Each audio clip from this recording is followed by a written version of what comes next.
11 11 అంటూ ప్రతి సినిమా వేదికపై 11వ ఎక్కం వెల్లవేసినట్టుగా ఆ పైత్యకారి చివరికి అదే 11వ తారీఖున కుప్పకూలాడు. మరోవైపు ఆ హీరో గారు తన యాటిట్యూడ్ ప్రదర్శిస్తూ మళ్ళీ రెచ్చగొట్టేలా మిడిల్ ఫింగర్లు చూపిస్తున్నాడు. దీంతో కథ మళ్ళీ మొదటికొచ్చింది. ఒకటి మాత్రం గుర్తుంచుకోవాలి, మీరు సినిమాల్లో స్టార్లు అవ్వచ్చు, కానీ అతను అంటే ఎవరిని ఉద్దేశించి ఏ పార్టీని ఉద్దేశించి మాట్లాడుతున్నారో ఆయన రాజకీయాల్లో మిమ్మల్ని మించిన రియల్ హీరో అని వాళ్ళ అభిమానులు చెప్తారు, పార్టీ కార్యకర్తలు అంటారు. అతనిపై ఈగ వాలితే అన్నిటికన్నా ముందు సోషల్ మీడియా దద్దరిల్లిపోతుంది అంటారు. మీరు అతన్ని టార్గెట్ చేయాలనుకుంటే సినిమా వేదికలు ప్లాన్ చేసుకోవాలేమో, కానీ సోషల్ మీడియా అభిమానులు యాంగర్కున్న షెట్ వేసుకొని వచ్చేస్తారు.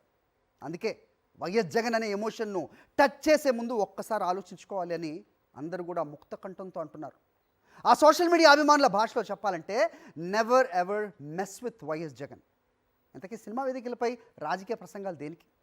నిజంగా వైఎస్ జగన్ని లేకపోతే ఆ పార్టీని విమర్శించాలంటే బయట వేదికలు లేవా? సినిమాలు అనేవి దాంట్లో ఎంతోమంది కష్టం, సో ఎంతోమంది డబ్బు, నిజంగా వాళ్ళ రియల్ ఎస్టేట్ వ్యాపారం ఇంకోటో ఆ డబ్బులన్నీ తీసుకొచ్చి ఇక్కడ పోస్తారు. సినిమా హిట్ అయితే, అది సక్సెస్ అయితే ఆ ఇండస్ట్రీలో నిలదొక్కుకోవాలి అనే ప్రొడ్యూసర్లు, డైరెక్టర్లు, నటీనటులు ఎందరో ఉంటారు. అలాంటిది మీ పైత్యం అక్కడ ప్రదర్శించి ఎవరిని దెబ్బ కొడుతున్నారు? సినిమాల్లోకి రాజకీయాలను జొప్పిస్తుంది ఎవరు? సినిమాను సినిమాలా ఎందుకు చూడలేకపోతున్నారు? ఒకరిద్దరు చేసే తప్పుకు కోట్లు ఖర్చు పెట్టి సినిమాలు తీసే నిర్మాతలు ఎందుకు నష్టపోవాలి? సినీ ఇండస్ట్రీ ఇప్పటికైనా మేల్కోవాల్సిన అవసరం ఉందా? ఈ అంశంపైనే ఇవాల్టి మన సత్యమే జయతే. ప్యానెల్లో ఉన్నారు శేఖర్ రెడ్డి గారు, వైఎస్ఆర్సీపీ అధికార ప్రతినిధి. ఎందుకంటే ఈ పార్టీ గట్టిగా స్పందిస్తోంది.